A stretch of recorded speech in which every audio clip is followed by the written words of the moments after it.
Next witness. Yes, the state now would call Dr. Carroll.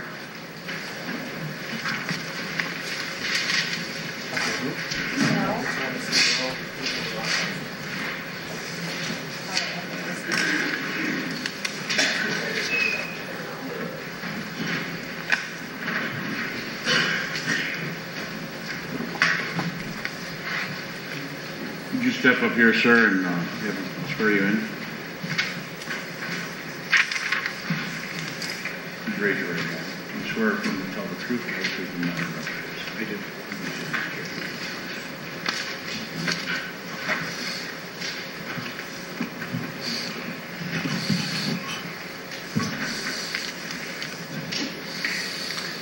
Please introduce yourself to the jury.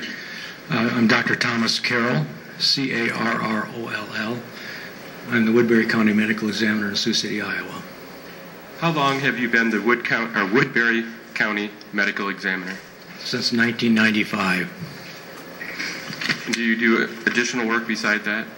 I function as a hospital-based pathologist at St. Luke's Regional Medical Center and also cover several rural hospitals in Nebraska and Iowa. Can you briefly give us a description of some of your duties as the Woodbury County Medical Examiner? We investigate all non-natural deaths as stipulated by the code. Frequently prepare paperwork to document that and also on occasion do autopsies. And can you briefly go through your post-high school education?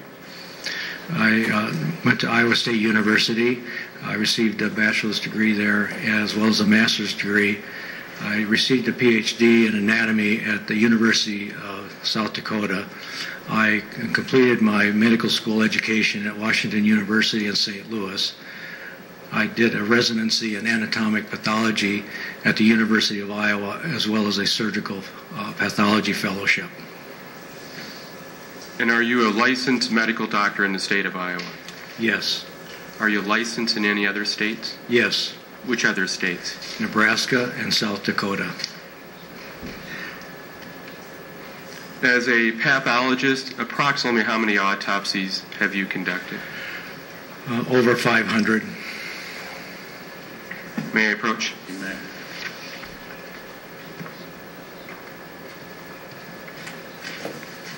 All of which are non-natural.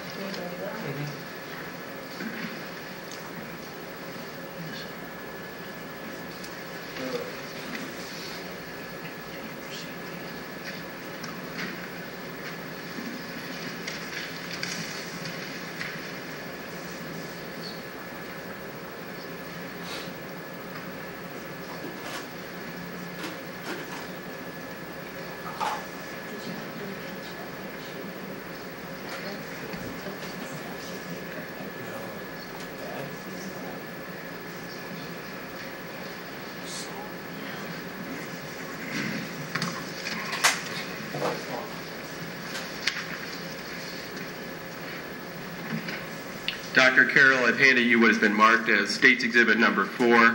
Can you tell us what that is? This is a copy of my curriculum vitae. And for the record, when you say curriculum vitae, what does that mean? It documents the educational experience as well as professional experience and other interests as well as duties that I perform as a physician. The state would offer into evidence State's Exhibit Number 4. No objection, Your Honor. It is received.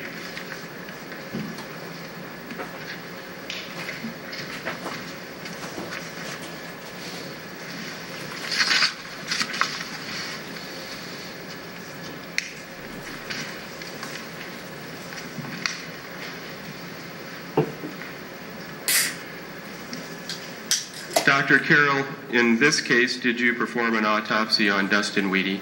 Yes. And when was that conducted? December 14th, 2001. And where was the autopsy conducted? It was at the morgue at St. Luke's Regional Medical Center in Sioux City, Iowa. Is there a standard procedure in conducting an autopsy, how you start, work your way through, and finish? Yes. Can you give us an idea how that works? Typically, the decedent is brought into the autopsy suite. If they are wearing clothing, the clothing is documented. Once the clothing is removed, the body is examined for any external injuries or surgical scars, things of that nature. Once that is completed, if there's soilage of the body, either from mud, blood, the body is washed, and another external examination is done looking for, in this case, gunshot wounds. And when you conduct an autopsy as the Woodbury County Medical Examiner, what are you looking for? Why do you do an autopsy? We are attempting to establish a cause and ultimately a manner of death.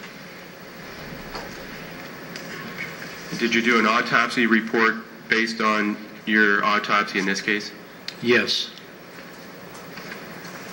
May I approach?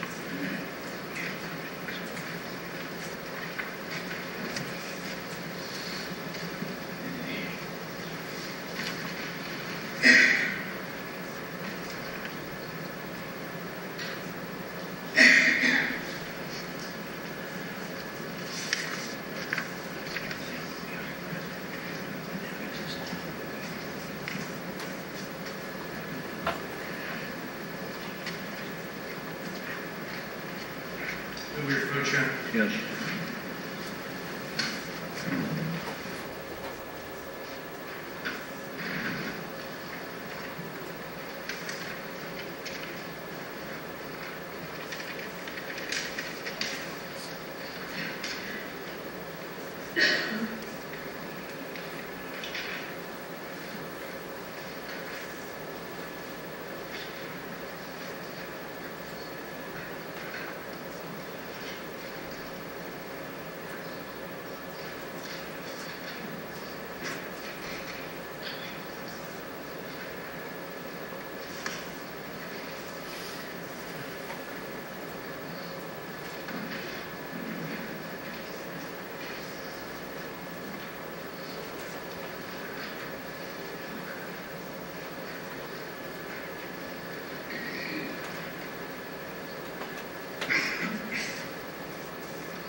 May I approach? You may.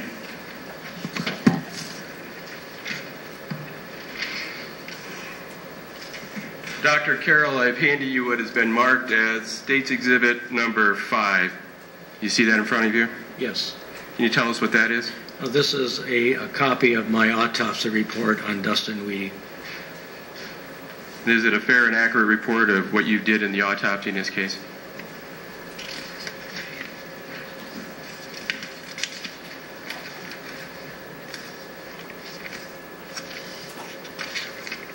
Yes.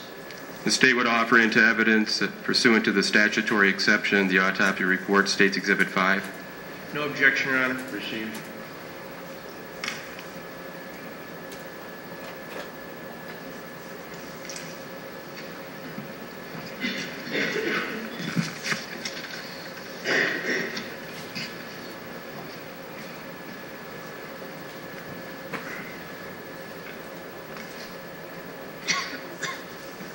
In this case, Dr. Carroll, how did you start the autopsy? In this case, as we typically do, the body was examined. The clothing that he was wearing was documented on a possession sheet. Any other of his personal possessions were documented. Once that is completed, the clothing is removed. I examine the external surface of the decedent. As I said earlier, if there's any soilage such as blood or mud, the body is cleaned. In this circumstance, with the gunshot wounds, they were identified. If gunshot wounds were in the skull, as they were in this circumstance, the hair around the wound is shaved in order to visualize the nature of the wound. Once that is completed, then the body is opened up in the standard method in which the organs of the chest and abdominal cavity are examined, as well as then removed and further examined for any other injuries or pathologic processes that might be present. In this case, did you note any evidence of injury to Dustin Wheaty's body? Yes. What type of evidence of injury? There were multiple gunshot wounds. And did you take photographs, or someone during the autopsy took photographs? Yes.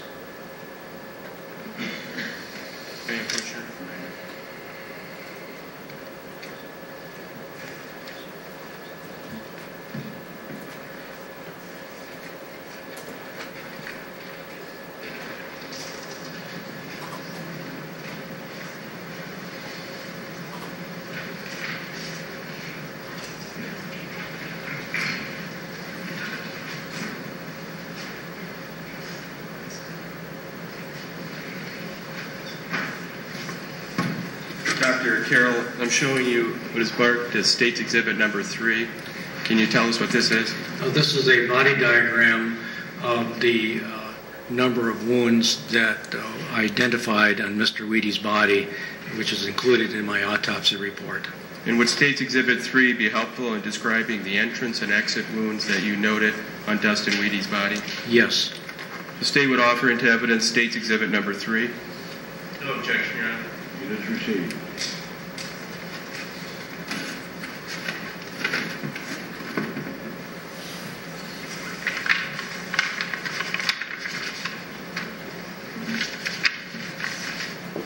May I approach again, Your Honor? May.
Dr. Carroll, I've handed you some photographs.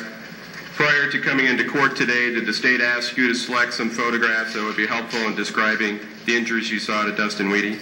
Yes. And did you select those photographs? Yes. In front of you, State's Exhibits 69 through 80, as well as 82 and 83. Are these photographs a fair and accurate representation of either Dustin's body or items collected during the autopsy?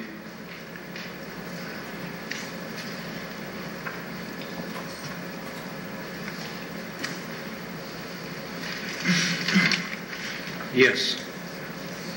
The State would offer into evidence State's Exhibits 69 through 80 inclusive, and State's Exhibits 82 and 83. No objection, Your Honor. They are received.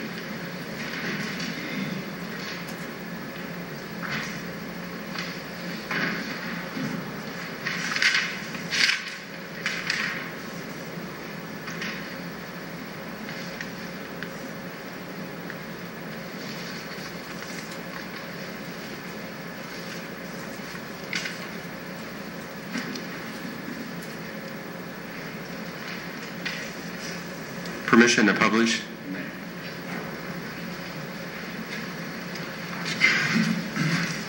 Starting with State's Exhibit 82.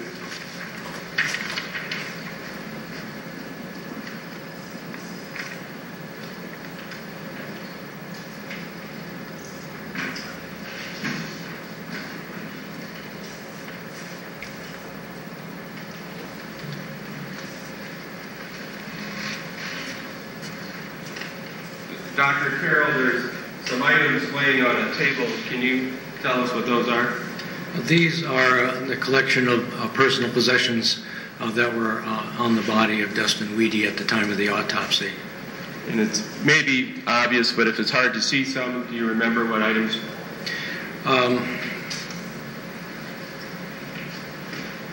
The pen may not work on the flat screen either. Oh, I see.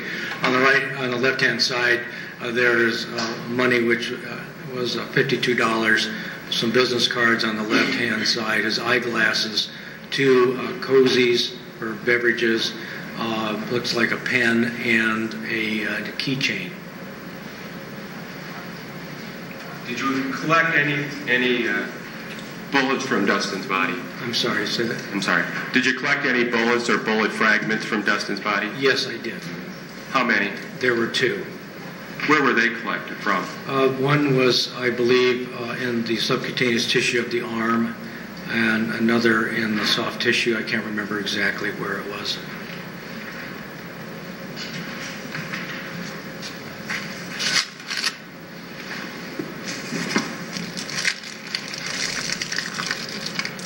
I'm going to show you State's Exhibit number 9. There's 2 light blue boxes that appear to be the boxes you would have put the bullets in or had them placed in. Yes. Who did you turn them over to? To the DCI agent.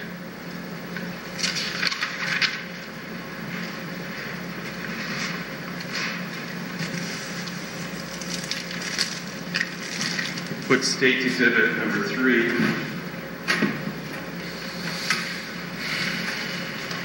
A diagram on easel.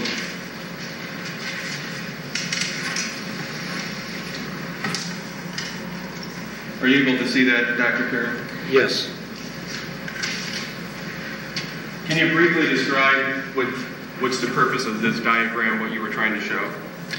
This diagram was drawn by myself in order to identify the various injuries caused by bullet wounds, which were a series of entry and exit wounds. And using do you have the laser pointer? Yes. When you had an entry wound or an exit wound and there's numbers in the middle, can you explain what the numbering system means? This was just a guide. In other words, I randomly labeled the wounds on the body, and following the examination of the body and tracking the bullet path, I linked up the entry wound with the corresponding exit wound on the body. And when you numbered the wounds to Dustin's body, you're not saying that's the sequence of the shot? These by no means reflect the temporal nature of the wounds. And can you explain what that means? In other words, does not reflect at which time the wound was sustained by Mr. Weedy. Thank you.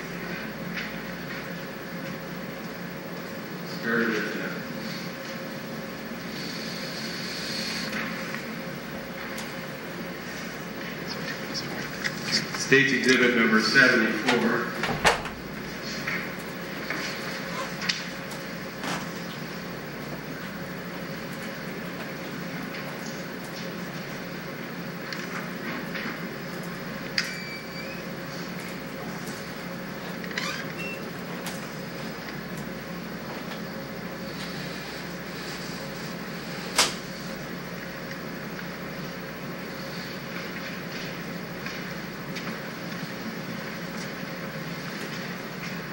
Can you explain what this photograph shows? This is a photograph taken at the time of the autopsy of the decedent. He is lying on his stomach.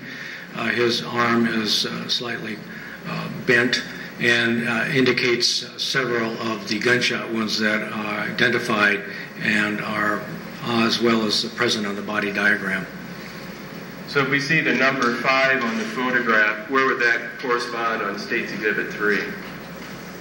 The number 5 is right here. It's just right above or the top of the shoulder blade or the scapula of his body. How were you able to make a determination that that was an entry wound? The nature of the entry wound had an abrasion collar, which is fairly classic for an entry wound. And the exit wounds typically are irregular and have certain lacerations associated with the rim of the exit wound.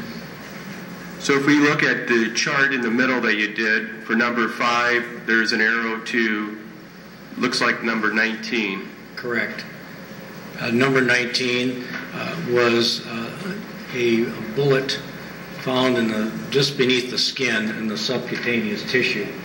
That bullet traversed the upper chest on the right-hand side in the soft tissue and lodged in the front of the upper arm or the humerus bone. The humerus bone, which is the bone in the upper arm, was fractured, compound fracture. So the bullet had traversed through the humerus bone, causing it to fracture, and the bullet ended up in the subcutaneous tissue of the front of the arm, upper arm. And then I think the photograph also shows, looks like number 6. Can you tell us, looking at State's Exhibit 3, what that is? Yeah, wound number 6 was an entry wound on the right upper arm shoulder. That wound corresponds with exit wound number 14, which exited on the right axilla or the armpit, the fold of tissue between that and the arm. That was an exit wound and an irregular jagged edge, as well as there was a secondary laceration of the adjacent skin produced by the bullet leaving the armpit area and causing a small laceration of the skin fairly adjacent to the exit wound. And we also have, looks like number 7. Yes, number 7 was an entry wound on the right forearm just below the elbow, and it was what is on the lateral side of the arm. It traverses through the forearm, the soft tissue, did not break any bones, and exited and most likely caused the abrasion number 20 here. Although it says 2, but that's actually number 20. It got truncated in the reproduction of the diagram. That's a small laceration of the right lower back just above the buttock.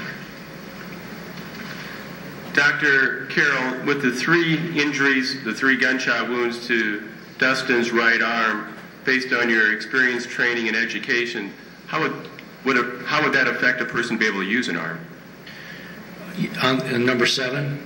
All 5, 6, and 7. As well as here, I think that would be fairly incapacitating, particularly on the right arm, since they're shattered the humerus. And also there's the potential, most likely, damage to the nerve rootlets that go through here that exit the spinal column of the cord and innervates all the muscles of the arm. There's a rather complex aggregate of nerve fibers there, and most likely they were also lacerated, but that's something that it's rather deforming to examine and was not done in this case. Next, State's Exhibit 7 and 6.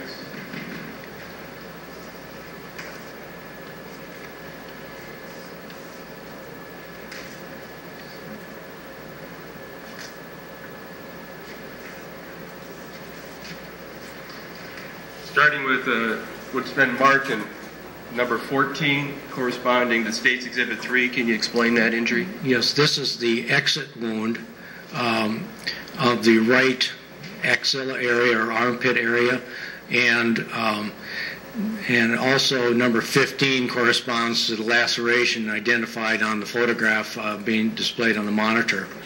Number 19 again is the site where the bullet that shattered the upper humerus or the upper arm resided. You can see there's a small amount of hemorrhage or bruising around that site before the bullet was removed. And then we can see at the end of the monitor number 16. Yes, number 16 corresponds to this wound right here of the right arm, or actually upper forearm on the medial side or inside of the forearm, and at that level produced number 20 here, an abrasion. And then number 16 you have marked as an exit wound? Yes, number 16 is an exit wound corresponding to entry wound number 7. And I asked you earlier how you can tell an entry wound.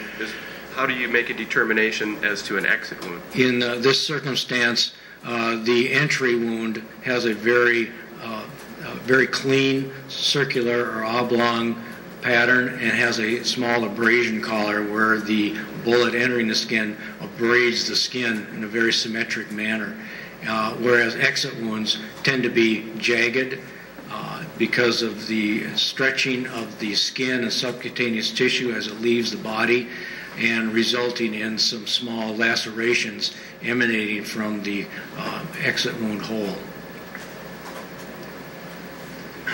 State's exhibit number 75.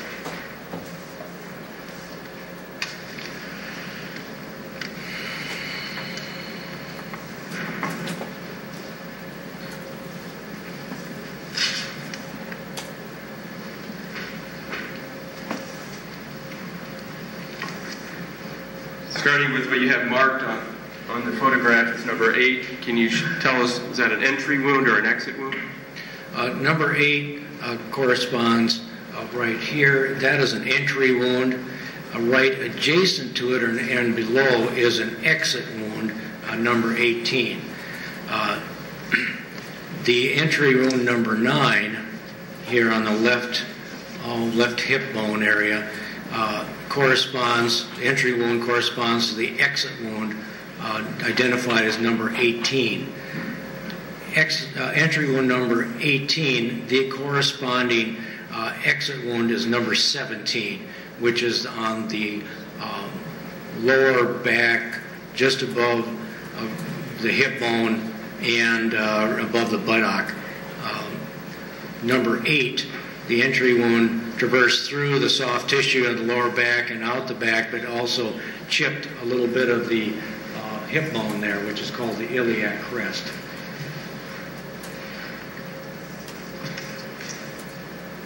State's exhibit 72.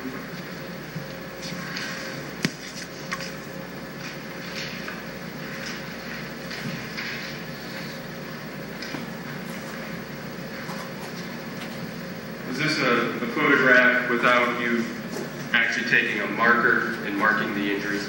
Yes. And then State's exhibit 71.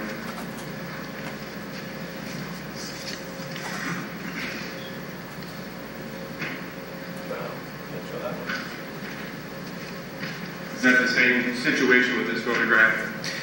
Yes. The wound there are 2 wounds that are demonstrated in that photograph. They are involving the left hip region. The lower one is entry wound number 9, and the upper one, and it's more towards the midline, corresponds to the exit wound number 17. And how would those wounds affect a person's use of their hip? I think it would be quite painful.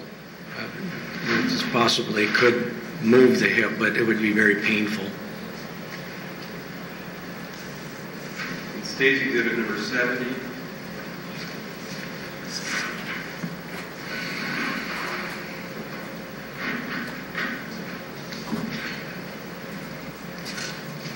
There appears to be in the back a mark. Do you see where I'm pointing? Yes. Can you tell us what that is? That is the laceration I indicated corresponding to wound number 20.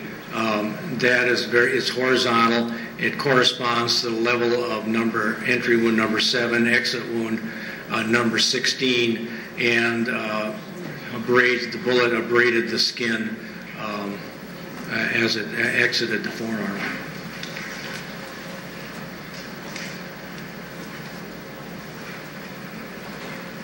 State's Exhibit 69.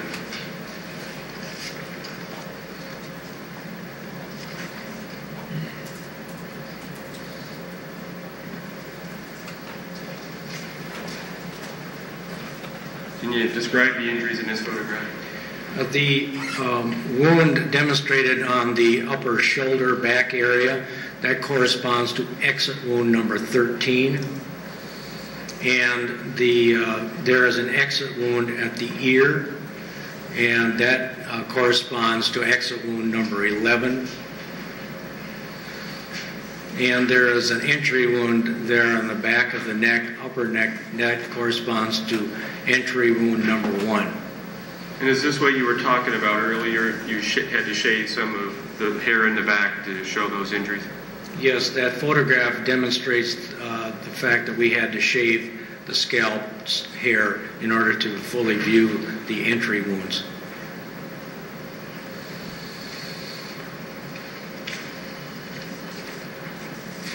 State's Exhibit number 79.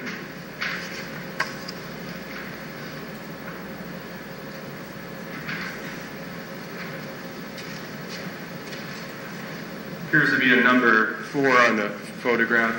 Yes. Can you tell us what that corresponds to? Yes, this is entry wound number 4 on the right lower neck, upper shoulder region, and that corresponds to the exit wound number 13. The bullet traverses through the soft tissue of the back of the neck and upper back and exits just in the upper left shoulder, identified as exit wound number 13. State's Exhibit number 77.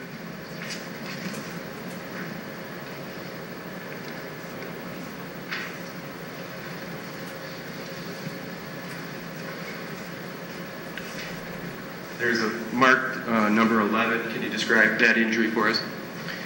That is an exit wound just below the eye, or what they call the infraorbital region of the face, next to the nose, and that's identified as exit wound number 11. And for number 11, where would the entry wound have been? The entry wound for number 1, which I identified in the previous photograph, is here on the left, just left of midline of the upper neck base of skull.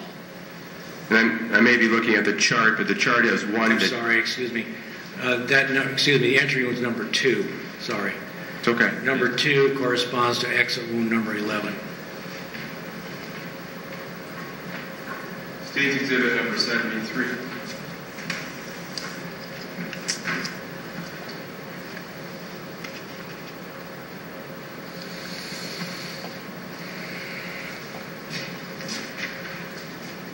Starting with number 1, can you tell us? The photograph there identifies the 3 entry wounds to the back of the neck and head, corresponding number 1, 2, and 3. And number 1, exit wound is number 10 through the left ear canal. Number 2, entry wound on the right, just the midline of the upper neck, corresponds to exit wound number 11, which we just looked at, which is below the right eye, and entry wound number 3, the exit wound for that bullet is number 12, which is the left jaw. State's Exhibit number 80.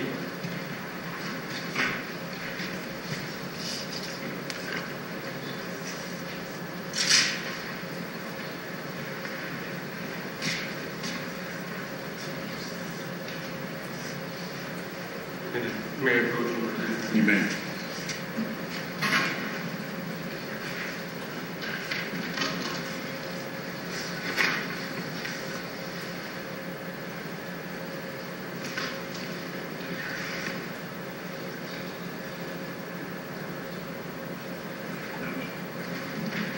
Dr. Carroll, I'm sorry. Showing you State's Exhibit number 81. Is this an enlarged photograph to show some of the injuries to the back of the neck? Yes. It appears to be fair and accurate. Yes. The State would offer into evidence State's Exhibit number 81. No objection, Your Honor. Received.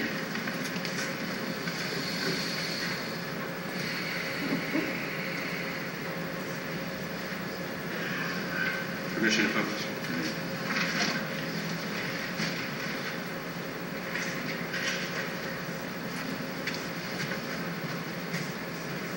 And Dr. Carroll, the 3 wounds to the back of what I want you to describe as State's Exhibit 81. Can you tell us about those injuries?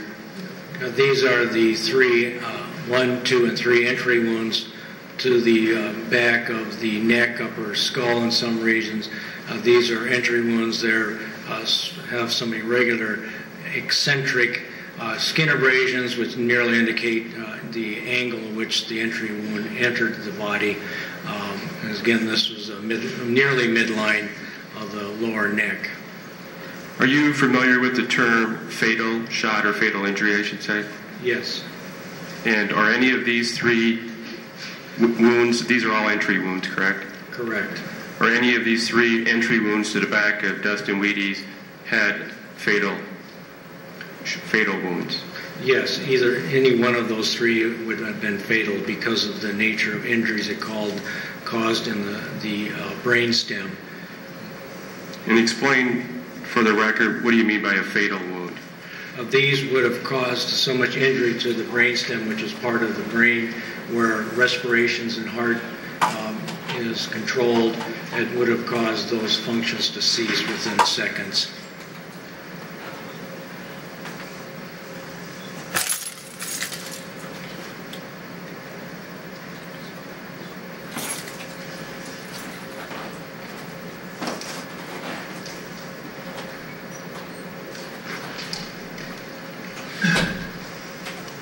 Would they also cause, or would they cause a person to lose consciousness?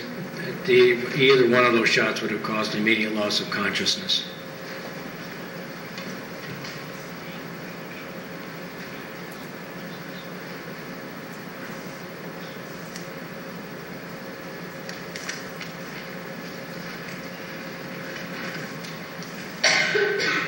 State's Exhibit number 78.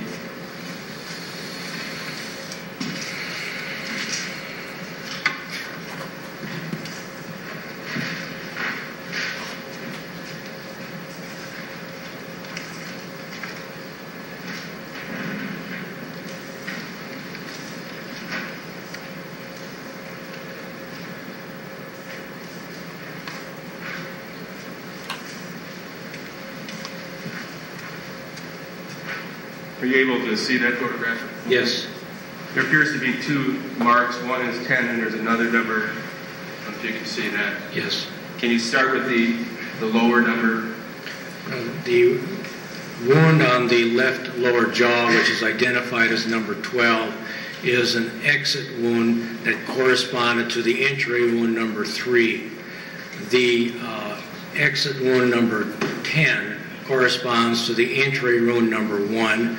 The exit wound in number 10 is at or involves the ear canal.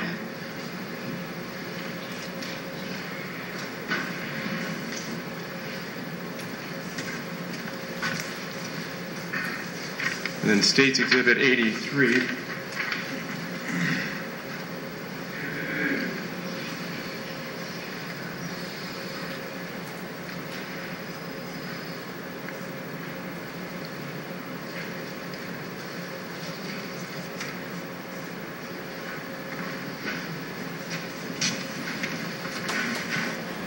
Are you able to see that, Dr. Carroll? Yes.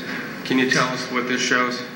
This is behind the left ear, called the pinna of the ear, and at the junction of the ear to the skin of the skull, there is an irregular laceration. This was produced by the exit wound number 10, and was due to the fact that it had to occur if the head or the ear was compressed against a hard surface like the floor or a wall or any other hard surface, and they call it a shored injury. In other words, the skin is shored up against something firm, and so as the bullet exits that part of the skull, it has no way of expanding, and the tissue adjacent to the exit wound will sometimes tear and referred to as a shored wound. So if we're looking at the diagram, this would be Dustin's left ear? Correct. And the entry wound for number 10 would be? Number 1. So the shot from the back of the head would have gone through the base of the skull and exited through the ear canal. And Dustin's left ear had to be on the floor or against the wall? There would have to be a hard surface compressing it, such as the floor or a wall, in order to produce that pattern of injury. Well, what if his head was maybe 2 feet off the ground? One would not see that kind of injury.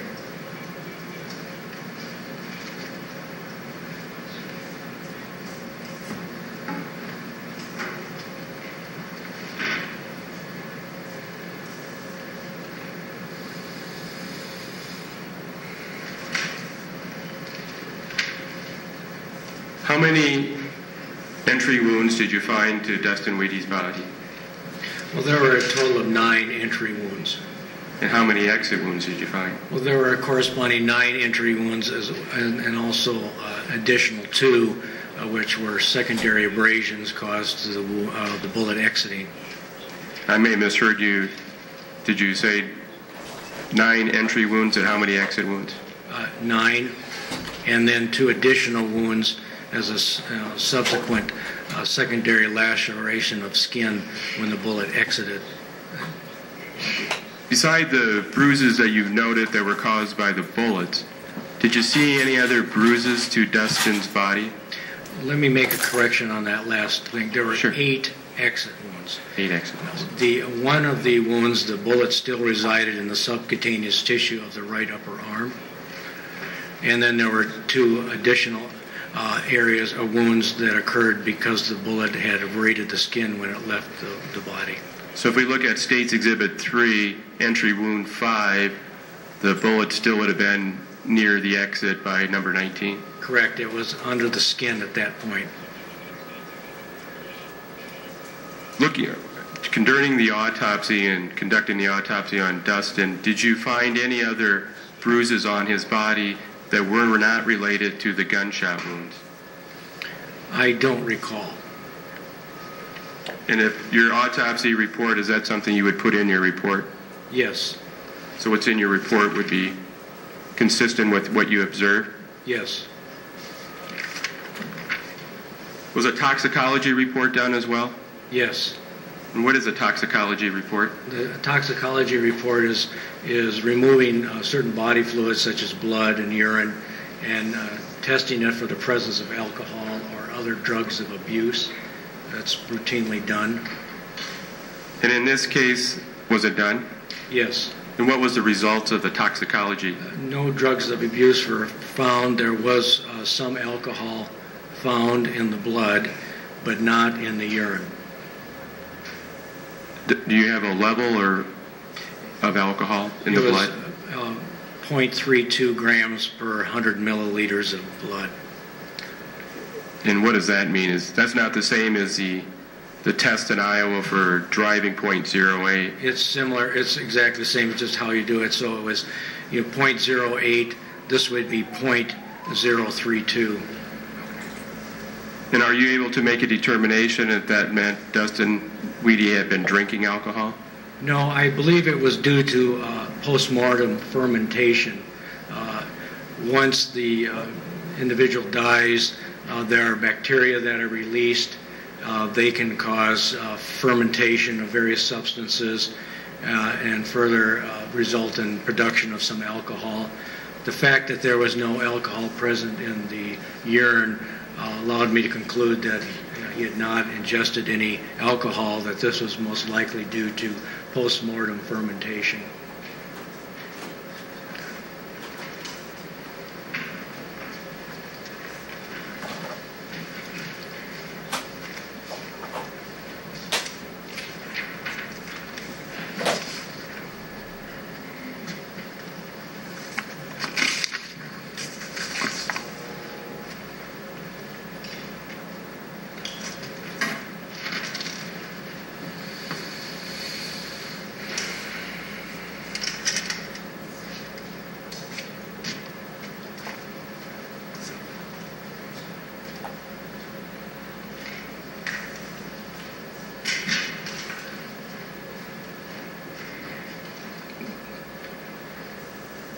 Dr. Carroll, do you have an opinion as to within a reasonable degree of medical certainty as to the cause of death concerning Dustin Weedy?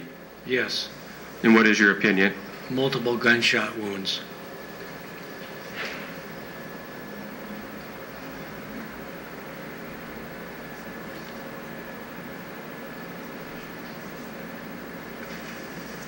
Do you have an opinion as to within a reasonable degree of medical certainty as to the manner of death in this case?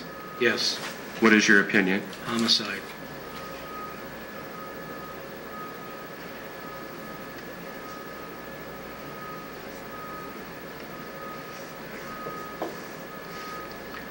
Dr. Carroll, as a pathologist conducting the number of autopsies you've already indicated, have you done cases where someone has been strangled? Yes. And are you familiar with ligature marks? Yes. May I approach? You may.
This is Defendant's Exhibit K.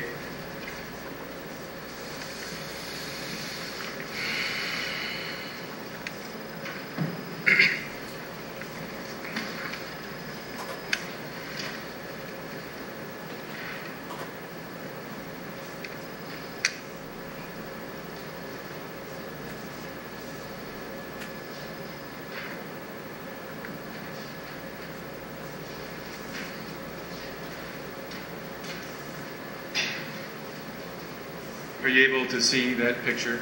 Yes.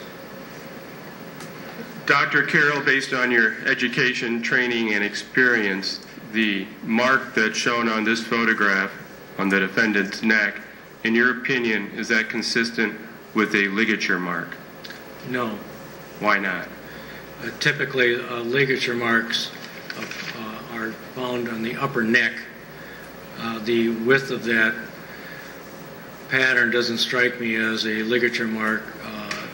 The redness of it looks more like a friction burn, and also the length of the mark is not consistent with a strangulation mark. Why not? Typically in strangulation, the ligature typically is up on the neck and traverses more bilaterally on each side of the neck, and has to compress the jugular vein and or the carotid arteries, which are further laterally located in the neck, below the angle of the jaw. And can you show us, based on your neck, to point to the area where they should be? One has to compress this area, which is where the carotid arteries and the jugular veins are located. In order to produce a state of unconsciousness, ligature has to come all the way around here in order to compress them with sufficient force to cause loss of consciousness after a few seconds or 10 seconds or so of compression. And you mentioned that your opinion is this injury appeared to be a friction burn. What do you mean by friction burn? It means it's produced by rubbing some object against the surface of the skin.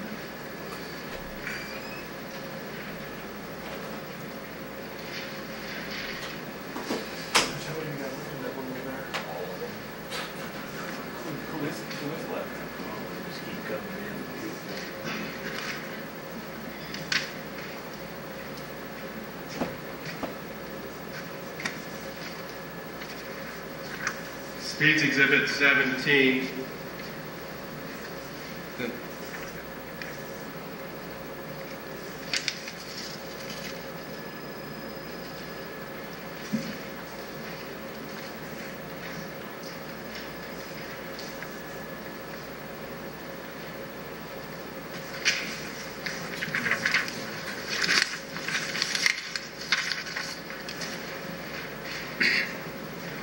Are you able to see that photograph, Dr. Carroll? Yes. If the testimony was this was taken 3 days after the alleged strangulation, do you have an opinion, is this consistent with the ligature mark for a strangulation? Neither. Why not? It appears that, although there's somewhat a linear pattern there, it appears that the wound has beginning to scab over. And again, it does, the length, the circumferential length of that wound does not sufficiently go laterally enough and is not high enough to be in an area to cause compression of the vasculature that would produce a state of unconsciousness.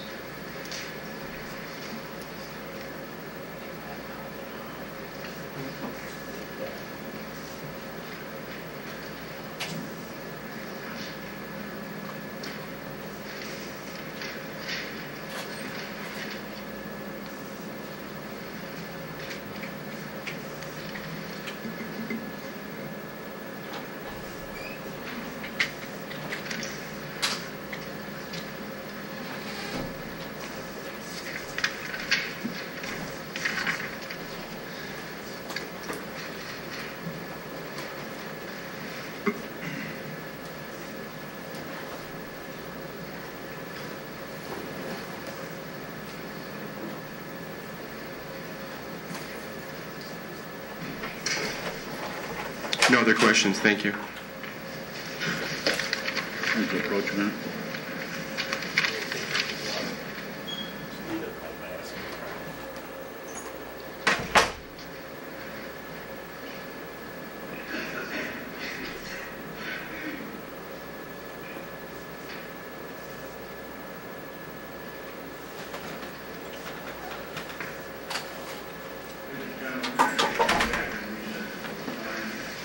We'll be in recess for about 15 minutes.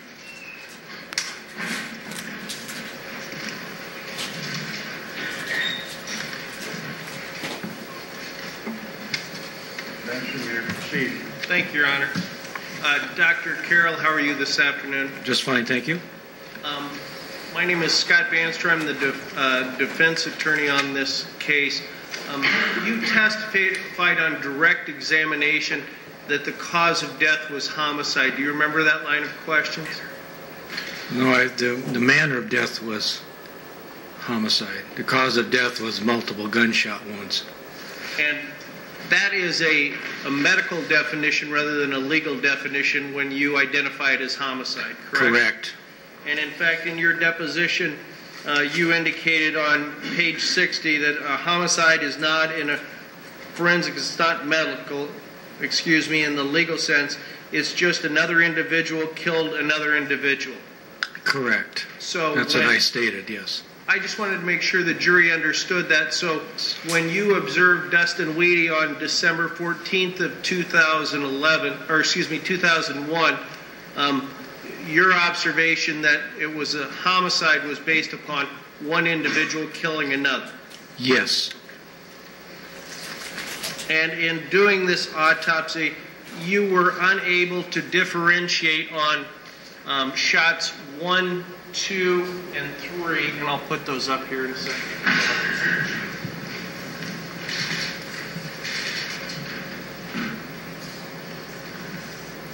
Can you see that okay, sir? Yes.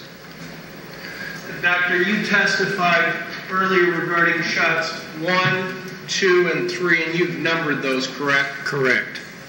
And you were unable at the time of the autopsy to differentiate whether the bullets that were shot at Dustin Weedy would have been the .357 caliber bullets or the .40 caliber bullets, correct? Correct. And you testified that wound number 1, can you see that from there, sir? Yes. And that's on the far left side? Correct. That was a shored wound. If the gunshot wound resulted, the exit wound resulted in a shored type wound, yes.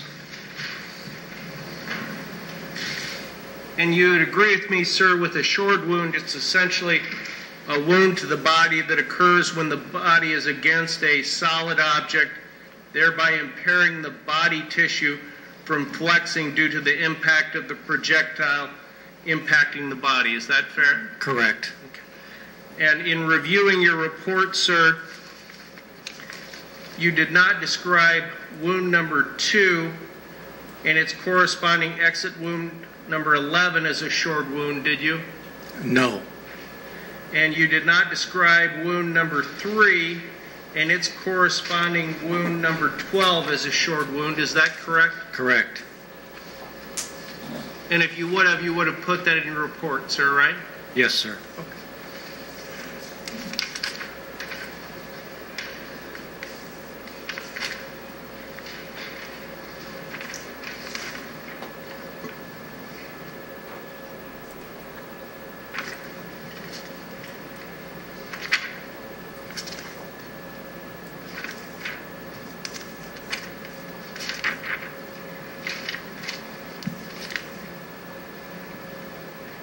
And if I may, if you still have the laser pointer, could you identify again, Doctor,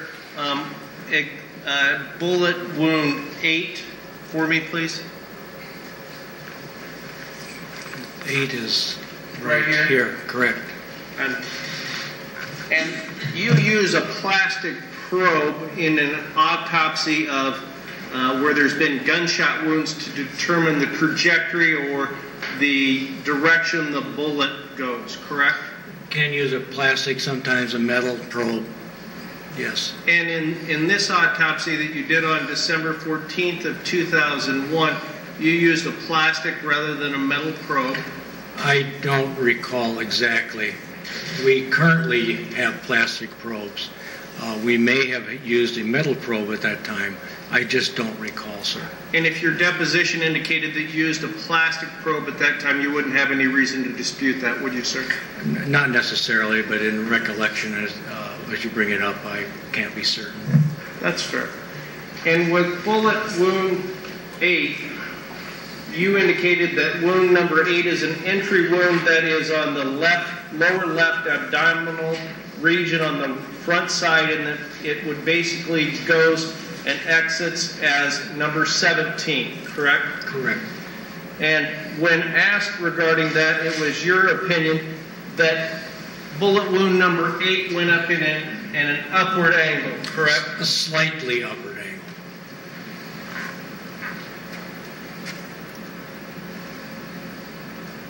And that the gun would have had to have been below the waistline at a slightly upward angle at that time. Well, that would be the direction of the bullet. I don't know what the position of the body was when he received that wound. And that's fair, sir. But assume, doctor, assume this set of facts. If a subject is standing up and not lying down, if the person is standing up and that shot is made, you've testified it's at a slightly upper angle above the waistline, correct? A little bit below the waistline, yes. If you look at the picture, potentially we can sort that out. Okay. So, obviously, at least with bullet entry wound number 8, the shooter would not have raised the gun here. The shooter would have been below, similar to this, to be able to make that type of shot, assuming that the subject was standing at the time he was shot, correct? No, not necessarily.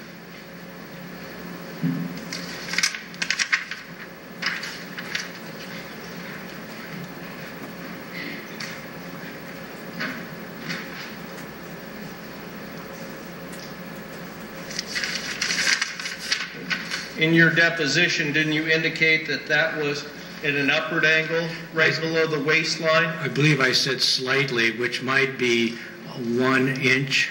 That's still upward, but it was fairly parallel if we look at the diagram as well as maybe the photographs. But if the shot is here and it's going in an upward angle, the gun has to be lower than the shot for it to be an upward angle, correct? Correct, but that does not necessarily, as you're demonstrating, the gun may not well have been down that far. I'm talking about a distance this far from the front to the back, and if that's not much of an angle, but it is upward.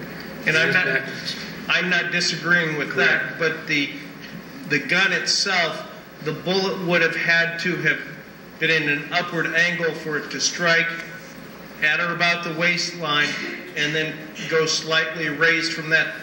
The gun itself obviously would have to be lower than where it struck, at least with entrance wound number 8, correct?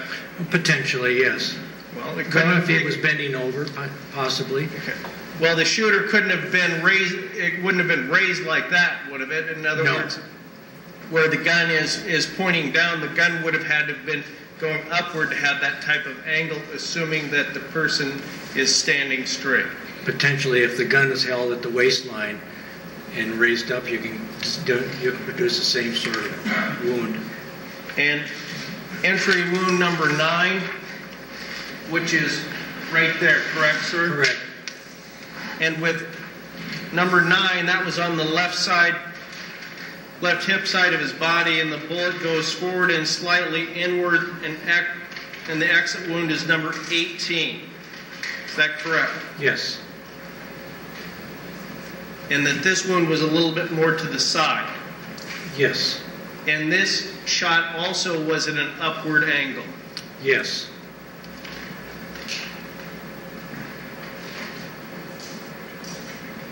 And then, is it fair to say that just as in the entry wound number 8, that it had to have occurred while the shooter was below the waistline with the gun at an upward angle?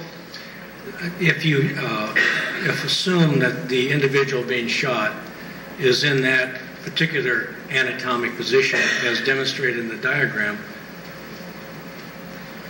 if you assume that the body individual shot is standing in that particular anatomic position, yes, the bullet would have had to go up and outward. But however, one can also produce that same sort of finding even if the individual is bending or falling or lying down. I can't comment on that because I don't know.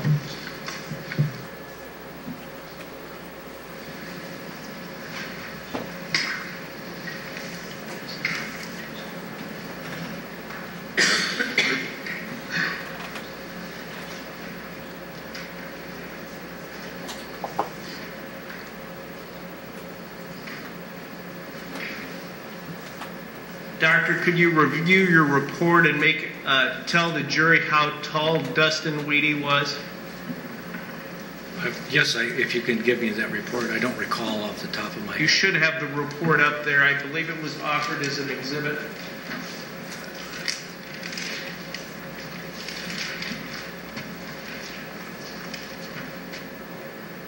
Oh, 67 inches, thank you. You're welcome.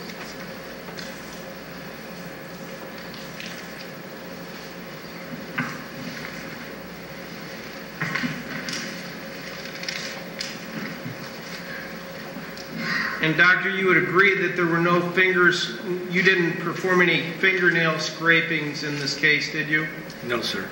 And do you know why not? At the time, it didn't occur to me. I have done in other cases, but at the time there was no suggestion that there had been any struggle with the assailant or victim. I'm sorry, I don't understand. I did not receive any information from the investigating officers at the time that there had been any physical contact with the assailant at the time. Therefore, there would have been injury caused to an individual who was been scraped with fingernails. And doctor, you would have done some testing some blood and urine testing, but there was no testing for any kind of antipsychotics, correct? No, that's correct. Unless we have information that an individual is taking such a drug, that's not part of the normal testing process.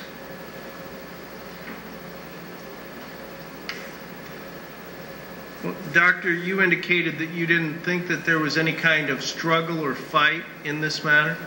Well, I understand, obviously, from the history of a strangulation, but I got no history that there had been any contact with fingernails or scrapings, which may have precipitated that investigation. I remember having your deposition taken on October 7th, 2011. Yes, sir. And I'm going to direct you to page 59 of your deposition. I'll read the question. You can read the answer. Question: in the summary and content, you were told that this death was the result of an assault on Ms. Richter. And what was your answer? Oh, I said yes. Okay. So you would have expected there to be a struggle on the assault, correct? In retrospect, yes.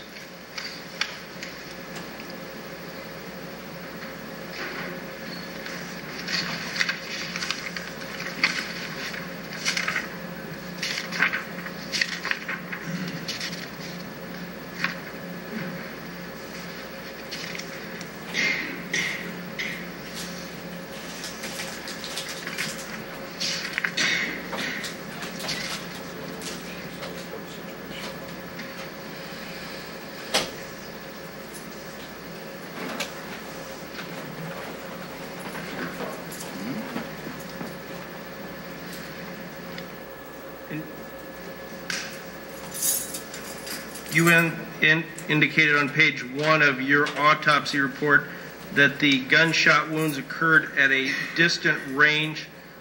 Did you define distant range as based upon the fact there was no soot or charge surrounding any of the wounds? Yes. And will you tell the jury what that means? When there is a close gunshot wound to an individual, within a few inches or a foot, depending on the weapon, there can be deposition of materials from the bullet, such as soot, or even if it's depending again on the missile, every residue of the gunpowder, which causes some little burning. You get a pattern surrounding the wound, indicating it was a close contact.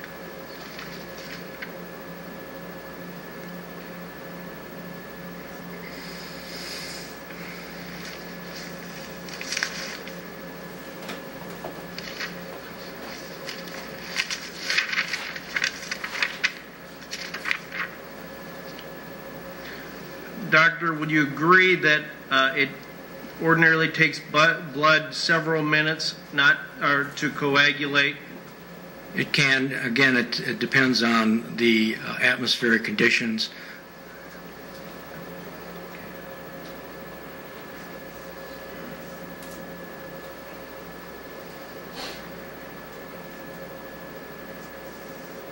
And Doctor, you would agree that there was, on Dustin, there was a blood transfer on the right cheek of Mr. Weedy? I said, I believe in my deposition, I indicated that the blood on his right cheek could have been a transfer. Again, it could also have been spillage or splatter from other gunshot wounds, but I was not at the scene to examine that particular transfer of blood as you described it. Those are, I think, what I indicated in the deposition, that those are possibilities, yes. Well, you indicated in the deposition, didn't you, that it doesn't appear that transfer of blood onto the cheek did not appear to be coming from any wound, correct? From the single photograph you showed me at the time of the deposition, that was one of my conclusions. But I believe that there are other possibilities I think I opined on.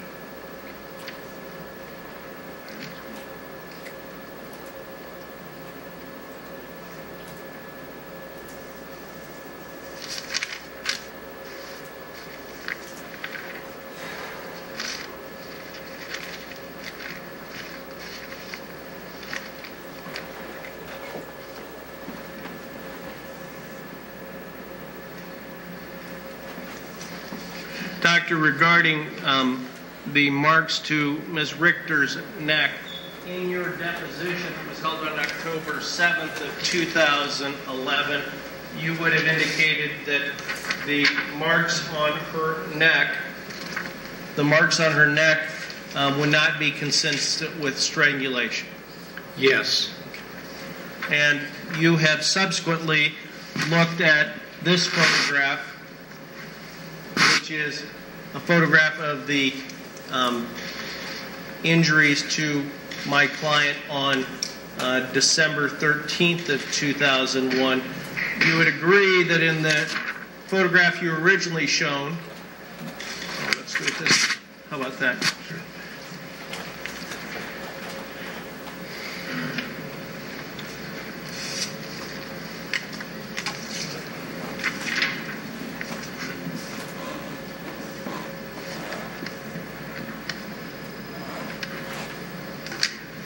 This is the photograph you were originally shown at the deposition. Is that fair? Yes. And ordinarily, if you have any kind of injury, there's going to be a healing process that occurs. Correct. And you would agree that the marks on Tracy Richter's neck are not as significant as what's shown in the day of the event, correct? Yes. And did you look at this photograph prior to testifying today? Were you given the opportunity to do that? Only at the time it was produced while I was on the stand. All right. I just didn't know if you were shown that prior to your testimony today. I was shown a photograph similar to that, but not that exact photograph. And would you agree, Doctor? Oh, I'm sorry. I didn't mean to confuse you, Doctor. I was showing you initially State's Exhibit 17, which would have been a photograph of Tracy Richter on December 16th of 2001. And then you were shown State's Exhibit 14, which would have been at the Loring Hospital in Sac City, Iowa. Yes.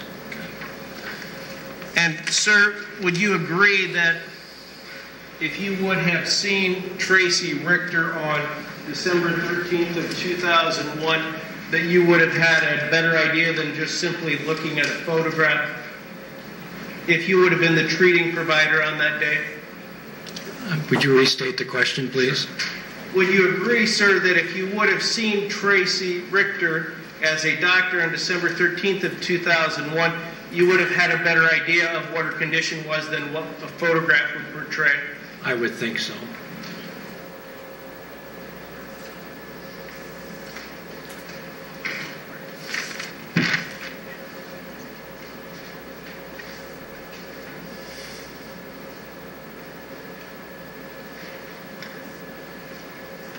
Would you please define ligature for the jury? A ligature is essentially a cord-like instrument that is used to strangle people. A rope is an example of a ligature, a wire, a cloth that is tightly bound into a cord-like structure can function as a ligature. And you would agree when your deposition was taken, you indicated that you've never observed someone who has been strangled with pantyhose. Is that correct? Correct. And doctor, if this was a restraint, is there a difference between some kind of restraint wound and a strangulation? I'm not familiar with what you mean with restraint wound. Well, doctor, you're a medical doctor and you don't know what restraint means? I understand what a restraint is, but I've never counted a restraint wound on someone's neck. You have restraint wounds on wrists in patients who are immobilized for their own safety, and there can be rubbing burns from that. But I've never seen a restraint wound of the neck. We'll assume this set of facts, doctor. You have a person who's approximately 6 foot tall and another person who's approximately 5'10", and the one person is taking the pantyhose and they have their elbows in the person's shoulder blades and they're restraining them. Would you expect to see a ligature mark that would be consistent with what is identified in the photograph just shown? No, Why is that, doctor? because if one is using a pantyhose as a ligature, in the photographs that I've seen in textbooks in which pantyhose are used as a ligature, they tend to be tightly bound cord-like structures. Secondly, the wound across her neck is not consistent with strangulation because, one, it doesn't completely go laterally enough to restrict the vasculature. Secondly, it lies over the thyroid cartilage, which is part bone and part cartilage, which would protect any compression of the neck at that point. When did you graduate from medical school? In 1982. And you indicated that you've reviewed this in a textbook, so I assume you haven't looked at this for 20 plus years, correct? This issue? Would you restate that, please? You indicated that you've looked in textbooks and you've observed what the ligature marks would be with pantyhose, correct? Yes. And I assume that would have been when you were in medical school? No. When did you look for ligature marks regarding pantyhose? Since the last time the deposition, since October 7th. And what source did you look at? I used a textbook of forensic pathology. Would you still agree that the treating provider would have a better opinion of whether these are restraint marks with the pantyhose than you looking at it from a photograph? I can't answer that because I don't know what the training is of the treating physician is who would be able to evaluate that type of injury. We'll find out from him. Thank you, sir. Mm-hmm.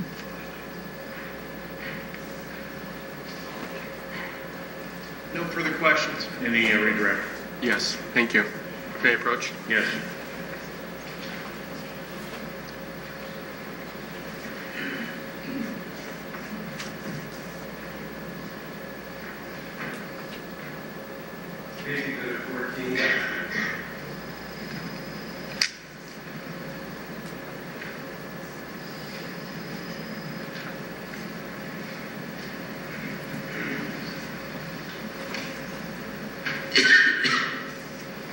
Dr. Carroll, you were explaining something about the thyroid. The thyroid cartilage. And why is that significant? Well, it's a solid, partly cartilage and bone, and is rather a significant structure. In order to do any damage to the thyroid cartilage, it takes a considerable amount of force to fracture that. And if this was a restraining wound, you would not be able to cause much damage to the thyroid cartilage. And I'm not going to presume where the thyroid cartilage is. May this witness step down and show the jury on the TV where he's referring to? Dr. Carroll, if you would approach the TV. Do you want to use a pencil to stand over here so the jurors can see?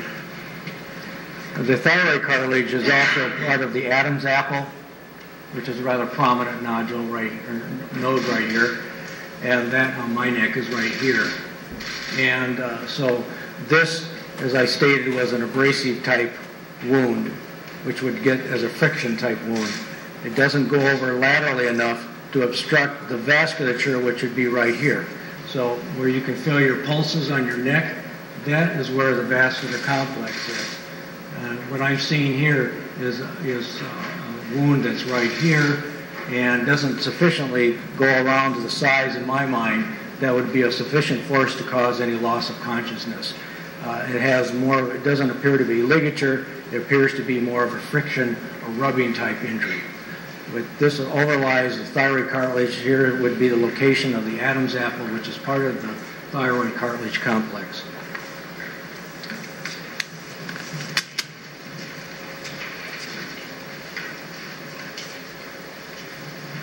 You were also asked about State's Exhibit number 17.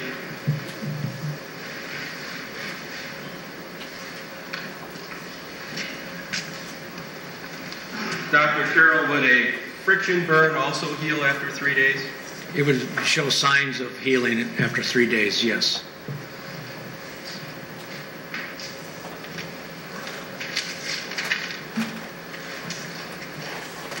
You were asked a question about distance range. The shots in this case, your opinion, were distance range? Yes, sir. And can you explain what distance are we talking about? I was talking about 2 to 3 feet or further back.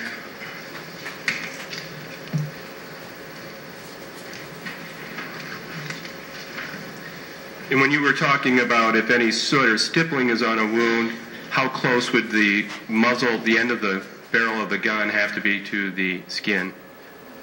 Depending on the weapon, it would have to be at least less than a foot.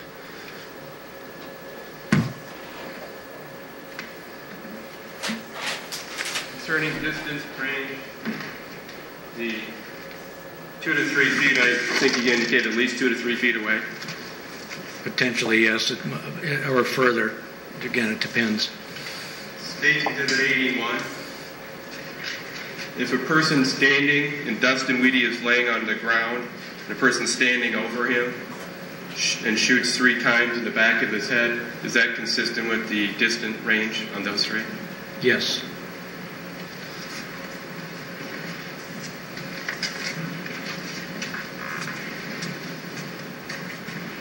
And you were asked about the trajectory. I think Mr. Banster asked you about wound number 8. What State's Exhibit? Number 3, back up.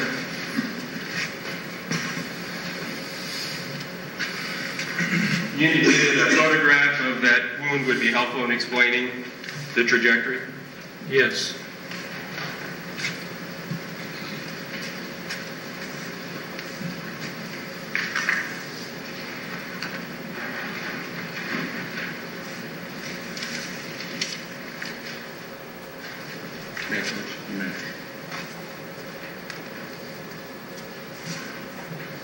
Dr. Carroll, I've handed you has been marked as State's Exhibit number 84. Do you recognize this photograph? Yes. Is this a photograph that shows the wound you've been talking about? Yes. The state would offer into evidence State's Exhibit number 84. No objection, Your Honor. Received.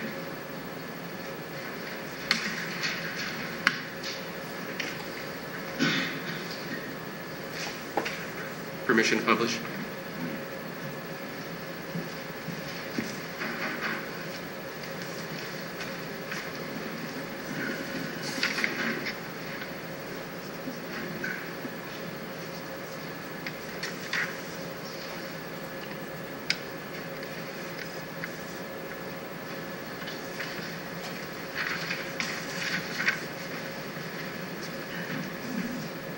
Can you tell us what that photograph shows?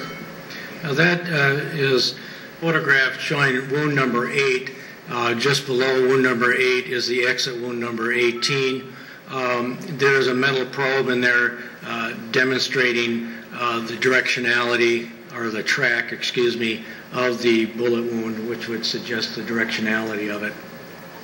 And Mr. Banster was showing you different ways the gun had to be in a position. Are you able to make any determination about trajectory without knowing the position of the body of the person that was shot? No. Why not? Because this could be produced by, it could be lying down, it could be falling, it could be standing. I just don't know, because I don't know what the order of shots were. In seeing this picture, does that change your opinion that the trajectory was slightly at an angle? No, it does not change my opinion.